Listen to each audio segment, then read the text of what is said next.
Assalamu alaikum warahmatullahi wabarakatuh. Guno wano tuli ku masjidi Sahala ejimu ku mizigiti ejebitibwa nga we tugenda okubeera nga tulaba ebijukwatako makamu ezirimu na buli kimu munda wali nga tutuuse.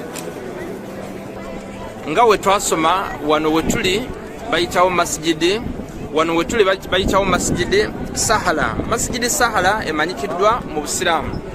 Nga we twasoma nti Imam Muhammad Mahdi, Imam w'omulembe gwaffe Imam Muhammad Mahdi ajala Allah ta'ala faraja alibaze alijira ku Kaaba wagenda ofulumira, then nga avudde ku Kaaba wagenda oteeka gavumenti ye ajja giteeka mu masjidi ekuufa.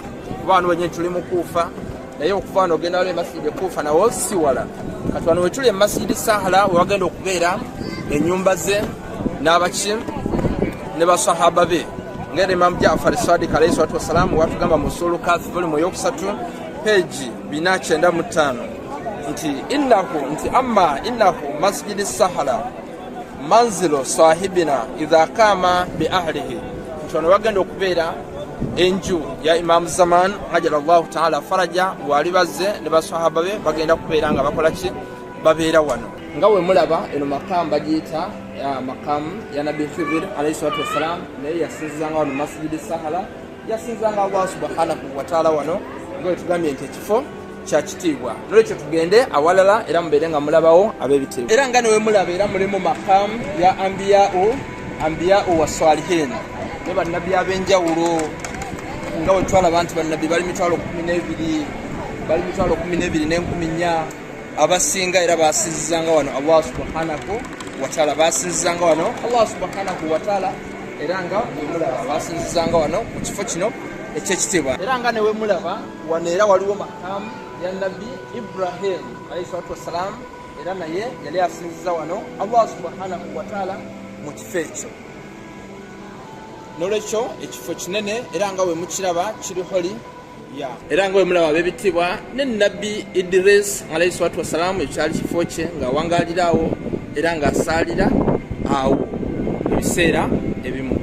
Era nga we mulaba masjidi Sahala nga we ngambye nti bannabbi baali basinzizaamu bannabbi Ibrahimu, bannabbi n'abalongoofu abasinga, ne Imam Muhammad Mahdi ajala Allah ta'ala faraja. Kino ekifo kiyitibwa makamu Imam Muhammad Mahdi ajala Allah ta'ala faraja we yali asinziza Allah subhanahu wa ta'ala. Jukira ekiramu kya Nabi Muhammad sallallahu alayhi wa alihi wa sallam kyali inni tariku fikum athaqalain kitab Allah wa itrati. Bizito bibi byatuleka mu Qur'an y'ekitibwa ne Al-Bayt Sahih Muslim volume 2 page 238 nga Al-Bayt bebongo okubagala n'okubagoberera kiri wajibu tewesalirawo. Suratu Shura ya 2:3 era Katonda yabatukuza. Suratul Ahzab aya 3:3. Ahadisi nyingi yazogera ku Muhammad al-Mahdi ajala Allah ta'ala faraja, ezimu kuzo nga zimanyikiddwa ze zamani mata wala ya arifu Imam Zamani mata mitata jahiliya. Omuntu afanga tamanyi imamu we afenfa eyeti jahiliya.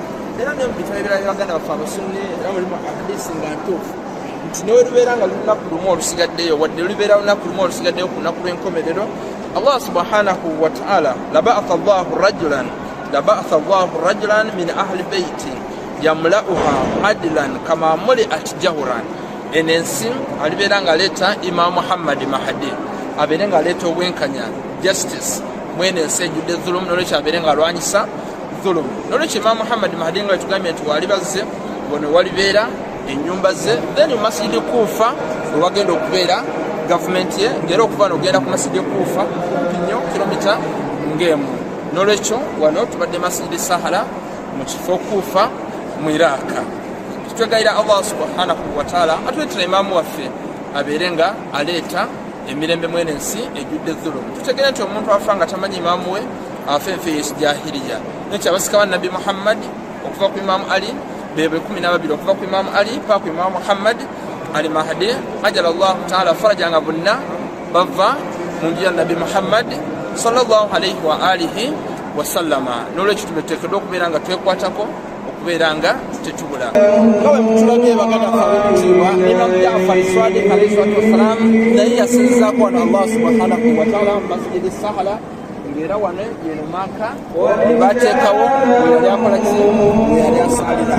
Twegayira Allah subhanahu wa ta'ala atugatte ne Al-Bayt abeere nga atuzuukiza nabo nanti beebo ekiramu kya Nabbi Muhammad ekituufu nga etwalamusayo musevole mu peegi 238 nabbi ekiramu kiyatulekamu atufuula abantu abakolera ba Ahlul-Bayt emirimu emirungi atufuula abantu abajjuukira era abagoberera ba Ahlul-Bayt alayhimu salaatu wasalaamu nga tubeekwatako tetubula era nga hadiisi wezigamba nti abeekwata nti ngera hadiisi wezigamba nti ba Ahlul-Bayt alayhimu salaatu wasalaamu balinga eryatu lya Nabbi Nuuhu ababeekwatako baawona nolwekyo abaagana okubeekwatako bazikenera nolwekyo ekyo kinandi tubeere nga twegasa nakyo. Assalamu alaikum warahmatullahi wabarakatuh.